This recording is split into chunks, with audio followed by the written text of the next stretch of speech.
रोखा बाथ्राया थारैनो बयबो रायजो राजाफोरनि मेन्डेटआ सोरनि सायाव दा गासैबो रायजो राजा आफामोना मोनसे हानजाखौल' देरहासार खालामनो सानाखै माब्लाबाबो सानाखै मानोना रायजो राजाफोरनियाव मोनसे सोंलु फैदों जे बेलेन्सआव लाखिनो थाखाय जोंनि इउपिपिएल हानजाखौ मोजाङैनो भट होनानै देरहासार खालामगोन खारना बेनो थांनाय समफ्राव जेफोरबायदि 12टा एमएलए मोननानैब्लाबो दिनै बिटिसिखौ बेसेबांबा मोजां मोनसे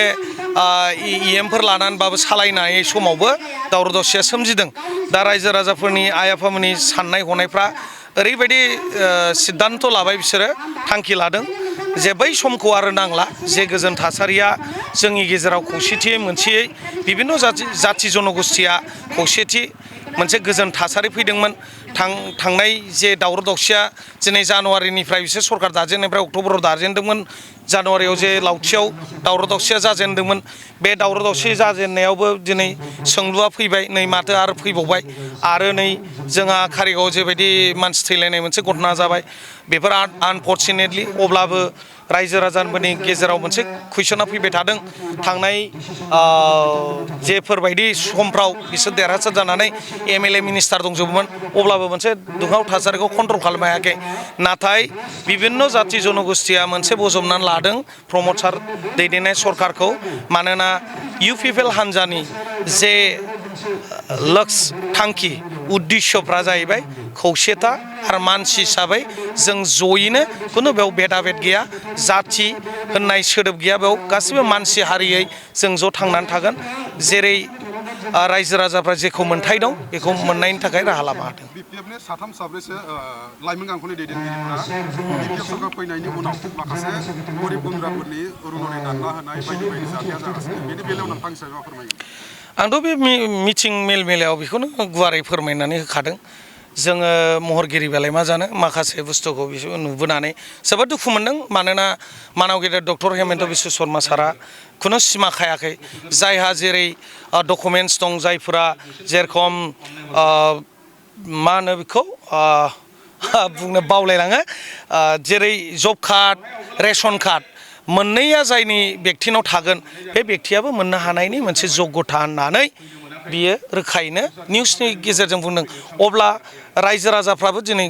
बेखेवनानै गुवारै बुजिदों जे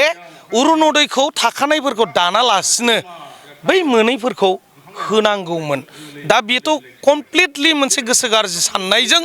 मोनसे पार्टि लानानै मोनसे हारि लानानै बेफोरबायदि मोनसे दाननाया सोमजिदों ओंखायनो बेखौ आइ आफामोना गोरबोजों दुखु मोननायजों दिनै सावहोदों बे निस्सय जागोन नांगोन आरो नोंथांमोना बर' सावथुन मुलुगनि महरगिरि हिसाबै दा इउपिपिएल दोलाव मानो ओंखारनांदों होननानै नोंथांमोना सानो जोंनि ओंखारनांनाया बिभिन्न निउसावबो नोंथांमोना नुखाबाय जोंनि ओंखारनांनायनि खारना बेनो जोंनि महरगिरिफोरखौ दिनै जे अनसुंथाइ जे डिपार्टमेन्टेलि ओरैनोथ' होआखै डिपार्टमेन्टेलि जे प्रसेसजों जे फान्डआ कालसाराव फैयो जे जायफोरा मिउजिक दामग्रा स्टुडिअ दामग्राफोर बिसोरनोबो अनसुंथाइ होदों जायफ्रा मिउजिक बानायग्रा बिफोरनोबो होदों जायफ्रा सिनेमा बानायग्रा जायफ्रा आर्टिस्टफोर मान होनायखौ जों मोनदों बिनिखायनो जों फैगोन मानोना थांनाय 15 बोसोरावथ' खुनुदिन बे फान्डखौ नोंगौ जायफोर सिनेमा बानायग्रा बे मालाबाबो मोनाखै बे नोंगौ थारारनि निउसनि बेलायाव बेखौनो बयबो मिथिदों बिसोरो सोरबा कालसारनि इएमनि सोरबा पिएसनि बिसि सोरबा सिनेमाजों सोमोन्दो गैयि मानसिफ्रासो मोनबोदों बेथ' दाबो दं फाइलाव दा बेनिखायनो जों मानो ओंखारा जानो नोंगौ साफा सानैखौ सोरबाया बुंदों आं बेखौनो बुंगोन बिसोर गोदोनिफ्रायनो बिपिएफ हान्जाखौ मोजां मोनग्रा जोंहाथ' बादा गैया बयखौबो मोजां मोननो हानाय माबा दं ओंखायनो बेनिखायनो बै बिथांमोनाबो बुंनो हागोन जे बबे सरकारा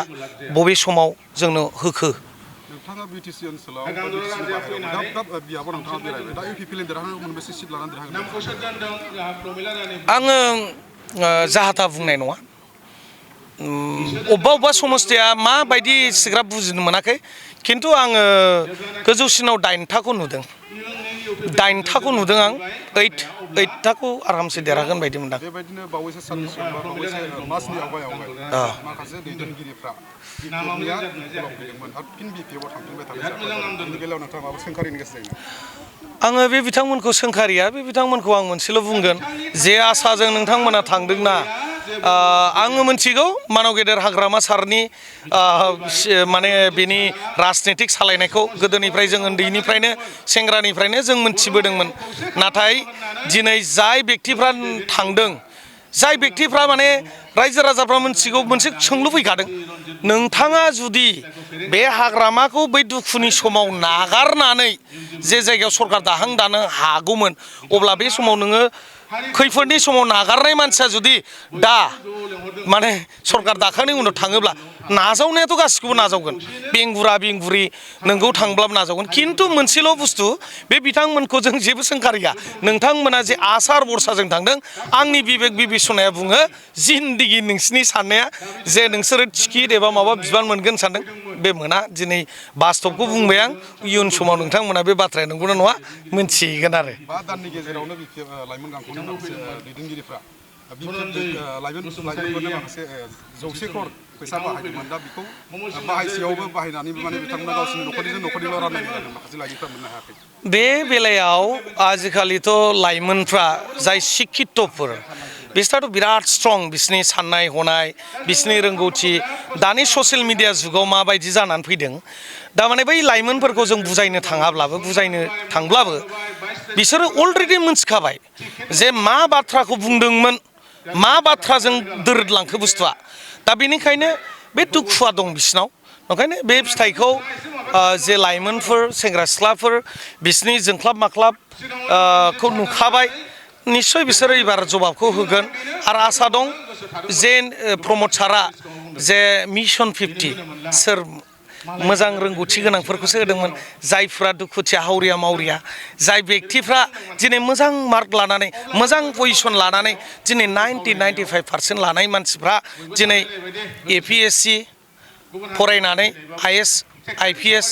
बिभिन्न इन्जिनियार बिभिन्न ग्रेजुएटेड अफिसारनि थाखाय दिनै कचिं लानो हायामोन बे बिथांखौ सोर लाबोखो प्रमद सारासो लाबोदों प्रमद सारा बे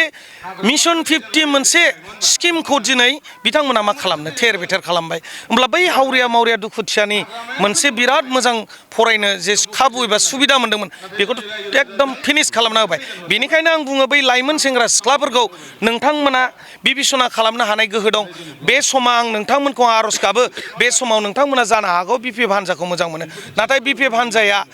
हान्जानि दैदेनगिरिफ्रा नाथाय आं बुङो